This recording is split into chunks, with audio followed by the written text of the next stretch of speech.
আসসালামু আলাইকুম। Hello everyone, আশা করি সকলে ভালো আছেন। আমি অনেক ভালো আছি।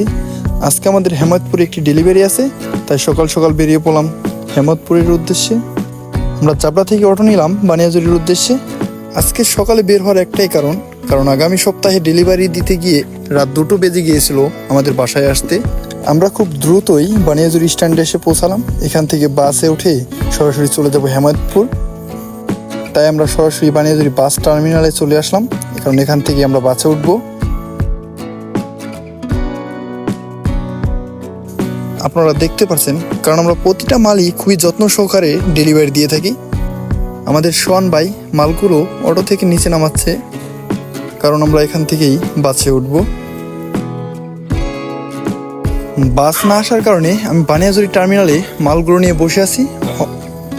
আসলে অনেকগুলো মাল থাকার কারণে আমি বাসে ওঠার ভিডিওটা করতে পারিনি। আমি মোট 4টা সিট নিয়েছি, কারণ 2টো সিটে মুরগি দিয়েছি আর 2টো সিটে আমি আর সোয়ান ভাই বসেছি। আমরা হেমায়তপুর বাস থেকে নামলাম, সোয়ান ভাই মালগুলো নামাচ্ছে এবং হেল্পার মামা আমাদের অনেক সাহায্য করেছে মালগুলো নামানো ওঠানোর জন্য। আমরা হেমায়তপুর থেকে রিক্সা নিয়েছি, কারণ এখান থেকেও প্রায় 20 মিনিট সময় লাগে যেখানে মালটা ডেলিভারি দিব। আজকের দুপুরের ওয়েদারটা অনেক ভালো, কারণ আপনারা দেখতে পাচ্ছেন আকাশটা কত সুন্দর, মেঘগুলো ভেসে যাচ্ছে, দেখতে খুবই চমৎকার লাগছে। আমরা দেখতে দেখতে চলে আসলাম আমাদের লোকেশনে। মালগুলো নামানো হচ্ছে, এখন ফার্মে গিয়ে শুধু ছেড়ে দেওয়াটাই বাকি।